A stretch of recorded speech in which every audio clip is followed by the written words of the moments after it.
한번 따라 하실까요? 계시록에 나타난 예수 그리스도, 오늘 9절로 10절에 나타난 예수 그리스도의 모습을 함께 살펴보기를 원합니다.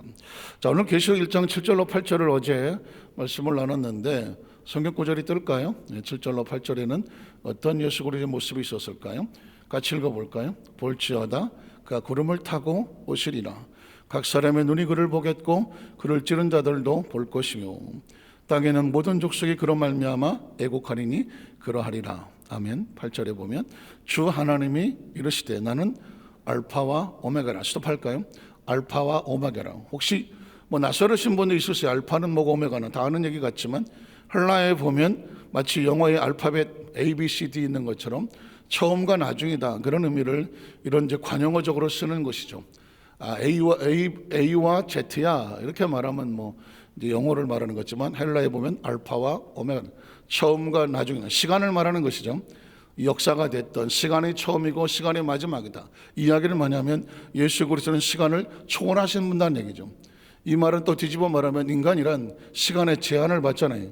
과거로 갈 수 없으며 현재만 존재하지만 미래를 당길 수도 없다는 말이죠. 그러니 하나님과 우리 예수 그리스도와 우리가 다른 것이 뭐가 있을까? 차원이 다른 것이죠.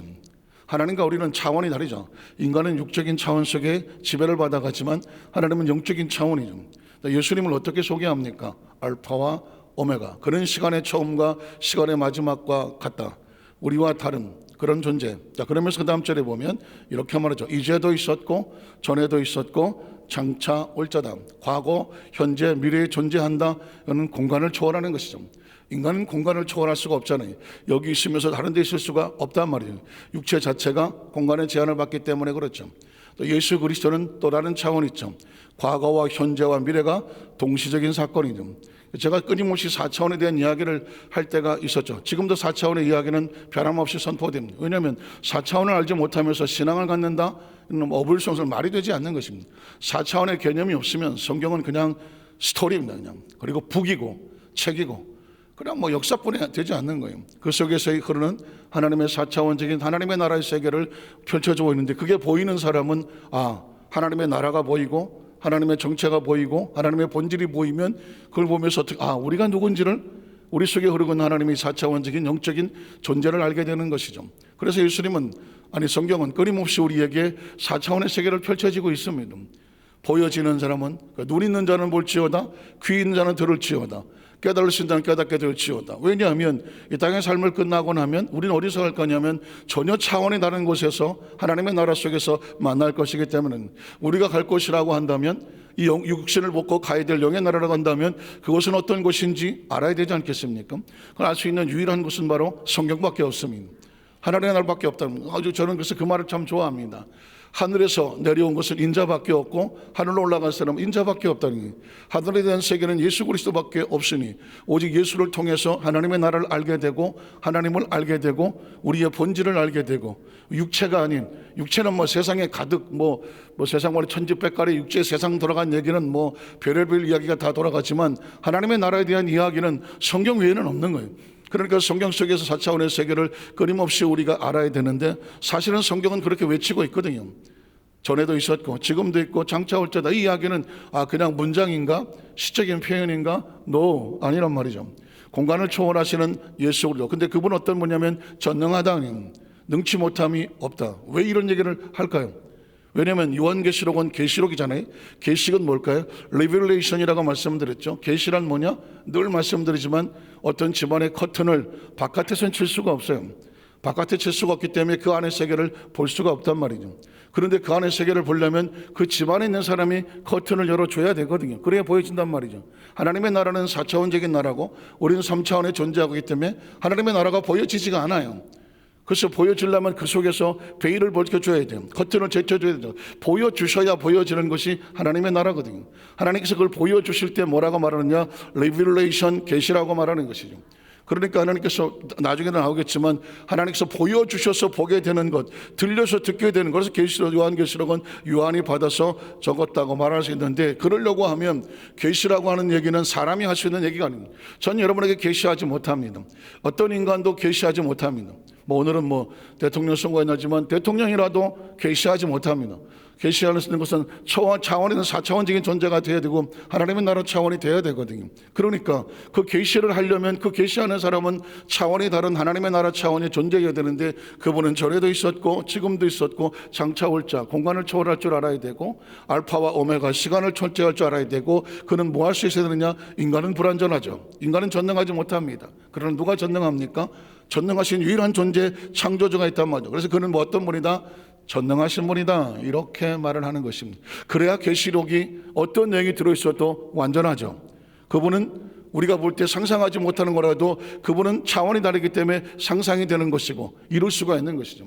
그래서 계시록을 보면서 우리는 또 다른 계시록을 모르면서 계시록에 있는 내용을 차원으로 해석하지 않으면 사실은 또 전혀 모르는 것이고, 제가 끊임없이 약속에 대해서 말씀하고 있지만 왜 약속일까? 왜 약속일까요? 부부간에도 사실은 약속이 한 게 아닙니까? 뭐 하나요? 약혼식 하죠, 결혼식 하죠. 둘이 같이 살면 우리 부부야. 뭘로 알아요? 물론 이제 서류적으로 보면 뭐 혼인신고가 있겠죠. 그럼 혼인신고 들고 다니는 사람은 없어요. 두 사람이 부부라고 말할 때는 두 사람들은 맺어진 약속이 있고 세상이기 때문에 혼인증서가 있다는 말이죠. 그러면 하나님과 우리 사이는 맺어진 하나님과 자녀들이고 하나 우리 아버지라고 말하는데 무슨 증서가 있습니까? 호적이 있습니까? 등본이 있습니까? 차원이 다르니까 등본이 없단 말이죠. 그럼 어떻게 해야 돼? 하나님과 우리 사이에 증거를 할 수 있는 것은 바로 예수께서 보여주신 예수 그리스도가 증거자라는 것이죠. 그분의 말씀을 기록된 것을 성경이라고 말하지 않습니까? 성경은 그래서 뭐라고 말합니까? 약속이라고 말하는 것이죠. 하나님과 우리 사이 약속을 어떻게 알아집니까? 성경을 통해서 말하는 거죠. 약속이란 단어는 굉장히 중요한 거지만 보이지는 않습니다. 보이지는 않아요. 왜냐하면 약속이라는 것은 그냥 어떤 신뢰 관계 속에서 손파 맺어지는 관계란 말이죠. 결혼이란 말을 기억하십니까? 결혼은 뭐예요? 혼을 묶는 거예요. 혼을 묶는 거란 말입니다. 결혼이란 뭐냐면 혼을 묶는 건데 혼이 보입니까? 안 보이잖아요. 근데도 부부간에 결혼했다고 해요. 혼을 묶었다고 말한단 말이죠. 보이지 않는 혼을 어떻게 묶습니까? 그 이야기는 전혀 절대로 변할 수 없는 약속의 의미를 아주 최대한 강조를 해서 부부는 어떤 사이냐? 혼이 맺어진 관계다라는 것이죠. 이건 뭐라고 말해요? 약속일 수밖에 없는 것이죠. 그렇죠? 하나님과 우리 사이는 보이지 않아요. 결국 혼이 아니라 우리는 뭐 영이 맺어진 존재 아니겠습니까? 이걸 뭐로 증명할까요? 말씀밖에 없는 것이죠. 그 말씀을 그래서 추상적으로 말하지 않냐고 뭐라고 말합니까? 약속이라고 말하는 것입니다. 자, 그럼 이게 백그라운드에 들어지면 구절로 한번 들어가 보겠습니다. 구절에 보면 이렇게 시작을 하죠. 자, 나 요한은 그죠. 자, 여러분, 성경은 제가 하나 읽을 때 제가 또박또박 읽었습니다. 왜냐하면 성경은 단 한 자도 허투루 써줄 것은 없다는 말이죠. 우리 허투루 보내고 싶지도 않아요. 나 요한은 그죠. 나 요한은 뭘까요? 오늘 계시록을 작성하는, 계시록을 쓰고 있는 존재가 누구인가를 알아야 되지 않겠습니까? 요한계시록이라고 말하니까 요한이 있었다는 건 확실한 얘기인데 그 요한은 어떤 존재입니까? 요한은 바로 예수 그리스도와의 관계가 나올 수가 있고 저와 여러분 같은 크리스찬의 관계가 나올 수가 있겠지 않습니까? 자신을 요한이라고 밝히는 이유는 뭐냐? 요한은 바로 예수 그리스도의 사랑받는 제자 아니겠습니까? 그 예수 그리스도의 사랑받던 그 제자가 이제 글을 쓰는 것이죠. 성령을 받아서. 자, 요한은 어떤 존재입니까? 너희 형제요 그랬습니다. 모든 크리스찬들에게 요한은 자신을 낮춥니다. 까불지 마. 나 계시록 쓴 사람이야. 계시 받은 사람이야. 당신들하고는 차원이 다르지. 이런 존재가 아닙니다. 이 계시록의 말씀을 쓰고 있는 요한조차도 이렇게 말하는 것이죠. 그리스도인들은 주 안에서 형제다. 한번 따라해. 크리스찬은 예수님 안에서 형제요 자매이다. 적어도 크리스찬들의 의식과 사고 속에서 우리는 교회 안에서 우리는 형제와 자매다라고 하는 같은 종류 의식을 가지고, 쉽게 해서 예수의 피로 혈연 관계다. 예수의 피로 함께 맺은 형제와 자매들이다. 우리는 가족이다. 이런 의미를, 동지다, 동료다, 이런 의미를 갖는 거죠. 오늘 요한은 자기 자신을 따로 높이지 않습니다.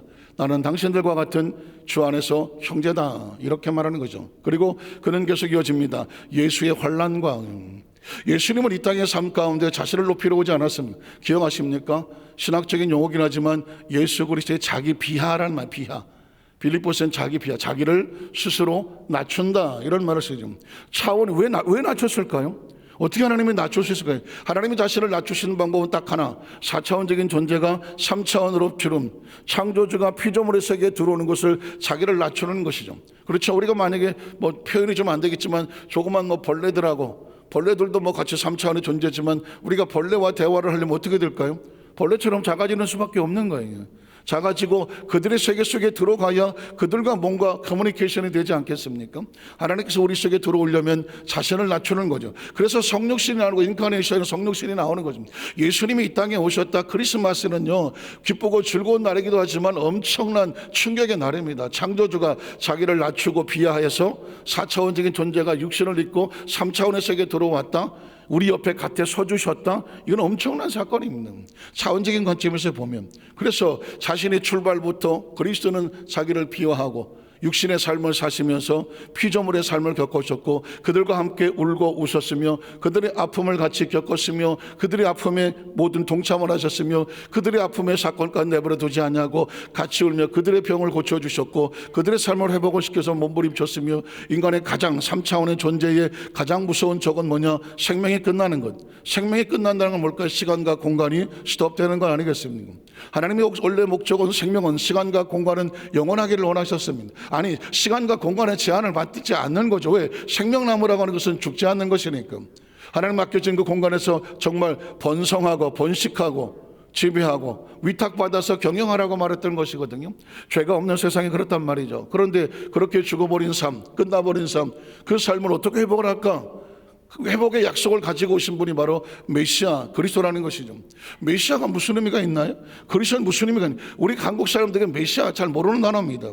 그리스도는 무슨 의미가 있습니까? 우리는 잘 모르는 단어입니다. 그러나 구약 성경 속에 있는 하나님의 약속은 뭐냐? 그가 새로운 회복을 가지고 너희를 회복시키러 올 것이다. 그게 메시아거든요. 그게 그리스도란 말입니다. 우리는 예수 그리스도 하지만 예수 그리스도의 예수의 이름 앞에는 구원자라는 의미가 있고 그리스도는 뭐냐? 하나님의 약속에 담겨져 있는 거 아니겠습니까? 그래서 우리는 예수를 믿지 않습니까? 자, 그의 고난과 아픔과 상처는 결국은 뭘까요? 우리의 회복을 마지막까지 죽음의 골짜기까지 들어가고 사망의 권세를 깨뜨리고 부활하시는 과정까지는 환난이죠. 그러니까 하나님의 나라를 위해서 이런 고난과 환난을 통과하신 스스로 자청하셨던 그 환난 속에 자, 이 환난을 이야기할 건 뭘까요? 나중에 나오겠지만 동참이라는 단어가 나왔죠. 그 용화는 바로 예수의 사랑을 받았던 존재이지만 고난과 아픔에 같이 동참했고 예수의 나라, 하나님의 나라죠. 중요한 것입니다. 신학 성경 속에 가장 신학적인 용어 중에 하나가 뭐냐면 하나님의 나라. 한번 따라하시게. 하나님의 나라, 하나님의 나라, 하나님의 나라. 이 하나님의 나라는 알 듯 모를 듯 하지만 아주 중요한 건 뭐냐? 나라는 뭐냐면 영권이 있고 영토가 있고 주권이 있고 국민이 있는 거 아니겠습니까? 한 나라는 그렇게 존재한단 말이죠. 그러니까 하나님의 나라는 뭐냐? 하나님의 주권이 있고 하나님의 영토가 있고 하나님 백성이 있는 것이죠. 주권은 하나님에게 있고 영토는 뭐냐? 시공간을 초월하죠. 시공간을 초월해서 하나님을 믿는 하나님 백성들 모두가 하나님의 국민이 되는 것이고 자녀가 되는 것 아니겠습니까? 그러니까 이 요한은 자기가 무슨 이스라엘 나라에 아니면 로마에 소속된 존재가 아니라 하나님의 나라 속에 하나님을 주권자로 삼고 하나님의 나라 속에 그분의 자녀로서의 삶을 고백하는 것에 나라라는 표현을 쓰는 것이고 참음이란 뭐냐? 그리스도의 사역을 위해서 사명을 위해서 목적을 위해서 어떤 시련과 어려움이 있어도 견뎌냈다는 것을 말하거든요. 어쩌면 이 이야기는 자신의 이야기 같지만 이 땅에 크리스찬으로 사람을 살아가는 모든 사람들에게 같이 품어야 되죠. 우리도 다 그리스도의 환난과 하나님의 나라와 그의 참음에 뭐하는 사람들입니까? 동참하는 사람입니다. 적어도 동참이란 뭐냐? 같이 가는 거잖아요. 같이 가는 거예요. 크리스찬이란 뭐냐? 그리스도의 고난과 그리스도의 나라와 그리스도의 참음에 뭐하는 사람들이라? 동참하는 것이죠. 동참하는 거예요. 그래서 우리가 크리스찬이라는 의미를 가지고 갔을 때 나는 하나님의 나라 속에 함께 동참하는가? 이게 스스로 자기 자신이 크리스찬이라는. 저는 요즘 자꾸 들어서 예전에는 뭐 하세요 뭐 어린애 같이 맨날 맨날 어린애 같이 하셨는데 어느 순간 어떤 생각이 들려면 어떤 생각이냐면 성숙한 믿음이라고 하냐면 스스로 그리스도의 나라에 동참할 줄 아는 신앙까지 성장해야 되지 않는가 하는 거죠. 언제까지 맨날 나오라고 합니까? 맨날 이거 하라 합니까? 언제까지 맨날 주일 성수해라? 언제까지 맨날 11조 드려라? 맨날 언제까지 봉사해라? 맨날 언제까지 그냥 이러라 저러라 하겠습니까? 오늘 성경에 보면 그렇지 않은 사람도 있거든요. 오늘 요한 같은 사람은 스스로 그리스도의 환난과 그의 나라를 알고 그의 참음에 강제로가 아니라 스스로 동참한단 말이죠. 신앙에 이런 종류의 사람들도 있는데 우리는 맨날 왜 바닥을 길 수는 없다는 이야기죠. 자, 그 다음 절은 보면 이렇게 나오죠. 그래서 하나님의 말씀과 우리 요조수 만삭교회 성도도 하나님의 말씀을 뭐라고 말한다? 하나님의 약속하는 겁니다. 오늘 가만히 보면 창세부터 계시록까지 하나님의 사람들은요 이게 하나님의 말씀은 하나님의 약속인 줄을 알았어요. 그 약속의 베일을 뵙기까지 시간이 걸려서 그렇지, 요한이 이렇게 말하죠. 하나님의 말씀은 하나님의 약속이다. 왜 그러냐? 하나님과 예수님은 사실 뗄래야 뗄 수가 없는데 분리를 시켜놓죠. 하나님의 말씀과 예수를 뭐 합니까? 증언이라고 말하지 않습니다. 제가 끊임없이 말씀드리죠. 예수님은 뭐하러 오셨느냐? 하나님의 말씀을 증언하러 오신 분이에요. 증언이란 뭡니까? 증언이란 스스로 존재하지 않아요. 어떤 일을 했을 때 이것이 그렇다라고 내가 목숨을 걸고 증언한다, 증거한다, 보증한다. 스스로 아무런 것도 없는데 증언하지는 않단 말이죠. 그래서 증인이란 너희가 성령을 받고 증인이 되라 말하고 있습니다. 내가 하나님 말씀의 증인이었던 것처럼 이제는 너희가 하나님 말씀을 받고 너희도 예수 그리스도 하나님 말씀 약속의 증언자가 되라 말씀하셨지 않았습니까? 자, 그런 것처럼 성경에 소개하는 하나님의 말씀은 하나님은 약속에 하신 하나님, 그 약속을 우리에게 가지고 선포하시는 예수 그리스도, 그 예수는 우리에게 하나님 말씀을 뭐 했다? 증거하셨다, 증언하셨다. 그래서 정확하게 예수를 증거자라고 말하고 있단 말입니다. 예수를 믿는 사람을 크리스찬이라고 말한다. 그리스도를 닮아간다. 형상과 모양을 닮아가냐? 아니다. 예수님이 뭐 하셨으니까? 증언하셨으니까, 증거하셨으니까 우리도 그리스도를 닮아간다. 어떻게 닮아가느냐? 그의 말씀을 증언하며 증거하며 달라간다. 성령을 우리에게 왜 주시는가? 성령 충만받고 뭐 은사가 나타나고 역사가 나타나서 그 자랑하라는 것 아니다. 성경은 정확하게 말했다. 성령을 받으면 너희가 땅끝까지 이르러서 내 뭐가 되리라? 증인이 되리라. 갑자기 증인이 왜 튀어나옵니까? 증언이란 딴 게 아닙니다. 예수가 하나님 말씀의 증거자였다. 그러면 예수는 뭘 증거했느냐? 하나님의 약속을 증거했다. 우리가 그리스도 하나님의 약속을 알아야, 아, 예수님이 이 약속을 이렇게 증거하셨구나. 그럼 이제 어떻게? 우리 남은 생에 뭐 하다가 뭐 작은 예수 뭐 이러지 않습니까? 우리도 예수님처럼 하나님 말씀 약속을 알았으니 믿지 않는 사람, 약속을 모르는 사람들에게 약속을 전달하면 뭐 하는 자가 되라? 증거자로 살다가 그걸 복음의 증인. 그것이 멀리 막 여기저기 다닐 때 순례라고도 말하기도 하고, 결국 우리의 삶은 뒤돌아보면 증인의 삶을 사는 건, 오늘 계시록을 작성한 요한도 그렇게 말하지 않습니까? 예수의 증언하였음으로 말미암아. 그것 때문에 자기는 어디 있다고요? 반모란, 페트모스라는 반모라는 섬에 있었다. 사실은 요한은 이 반모라는 섬은 유배지를 간 것이거든요. 어쩌면 당시 로마 형제가 예수의 가장 사랑받는 제자라고 하는 요한을 갖다가 가장 비참한 저 반모라는 섬에다가 유배를 시켜 죽여버리지는 않았습니다. 다른 제자들은 다 순교를 당했는데 이 요한을 순교를 시키지 아니하고 반모라는 섬에다 유배를 보냈습니다. 여러 가지 해석이 있지만 그 중에 해석 중에 하나는 뭐냐면, 아마도 그 당시 초기 기독교 사람들에게 본보기처럼 너희가 예수를 믿고 따르느냐? 그의 고난의 참음과 동참하고 그걸 자랑으로 여기느냐? 너희가 이렇게 사랑하는 너희가 중요한 이를 요한을 봐라. 저 반모라는 섬에다 내가 유배시켰어. 저 비참한 꼴을 봐. 아주 저거는 죽을 때까지, 늙어 죽을 때까지 저렇게 비참하게 살 거야. 저걸 보면서도 당신들도 예수를 믿을 것이냐? 라고 본보기처럼 유형을 보냈다라고 하는 설도 있습니다. 그렇게 인간은 그렇게 처박아뒀지만 놀랍게도 그리스도의 신비는 뭘까요? 처박아둔 줄 알았죠. 사람들 손가락질 당하고 그런 줄 알았죠. 그러나 거기서 요한은 뭘 합니까? 하나님으로부터 뭘 받았을까요? 계시를 받는 것입니다. 이게 크리스찬들의 하나님 나라의 역전이죠. 마치 요셉을 그냥 죽으라고 집어 던지고 팔아버리고 감옥에 던졌지만 거기서도 하나님은 뭘 하고 계시더라? 일하고 계시더라. 그 마침내 자신의 꿈으로 약속을 완성해 나가지 않습니까? 그래서 크리스찬은 어떤 상황이 있다고 해도 절대 절망하지 않습니다. 낙심하지 않습니다. 지나온 삶을 돌이켜 보십시오. 마치 유배당한 것 같습니까? 버려진 것 같습니까? 홀로 남은 것 같습니까? 배고파 보셨습니까? 외로워 보셨습니까? 그리고 뭐 배반도 당해보고 믿었던 곳에 도끼도 치고 도끼에 발등도 찍혀 보셨습니까? 세상적으로 볼 때는 유배를 당하는 것처럼 처참함은 없거든요. 근데 거기서 하나님은 홀로 두신 것 같았지만 거기서 계시를 보여줍니다.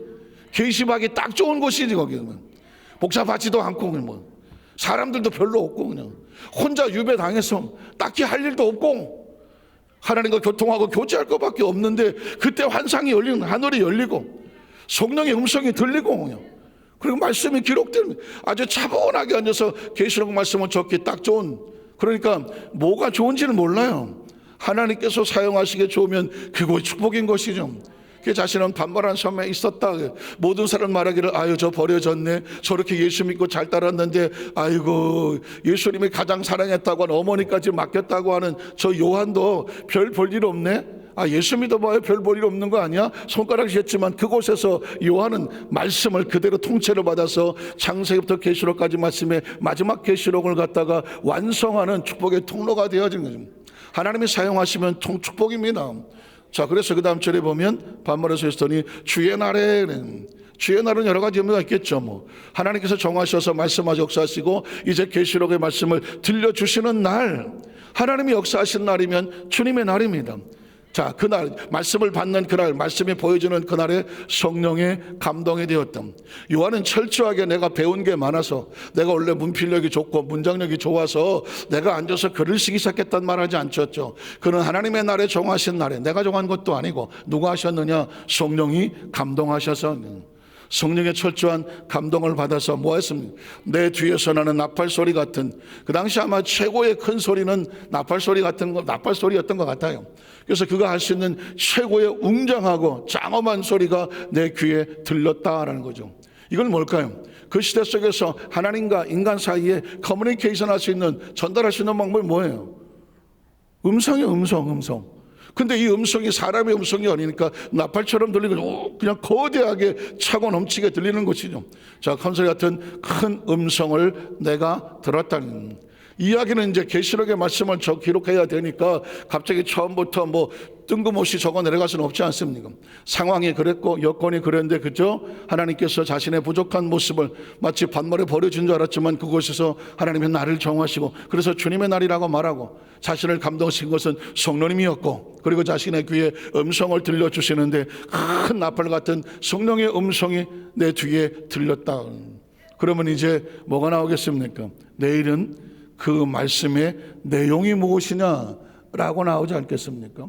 오늘도 이제 말씀을 정리하면서 우리는 성경 속에 있는 요한계시록에 뭐 여러 가지 환상도 있고 비유도 있고 뭐 하나하나가 정말 조심스러울 정도로 세계가 펼쳐지게 되지만, 펼쳐지는 게 문제가 아니라 그걸 어떻게 해석하느냐, 어떤 관점으로 바라보느냐, 정확히 의미를 아는 게 중요하지 않겠습니까? 오늘 저와 여러분은 두 눈에 예수 그리스도라는 이 안경을 가지고 예수님의 관점으로 성경을 바라보아서 혹시라도 좌우로 비뚤어지지 아니하고 예수는 우리에게 무엇을 말씀하기 원하느냐, 그 말씀을 새김으로 말미암아 오늘 요한계시록에 저와 여러분에게 같이 말씀을 나눌 때 차곡차곡 쌓여갔는데 계시록에 선포되는 예수님의 모습을 통해서 우리에게 주시는 메시지가 이것이구나, 그 말씀들을 계속 무장시켜 나가시기를 주님의 이름으로 축원합니다. 기도하겠습니다. 하나님 아버지 감사합니다.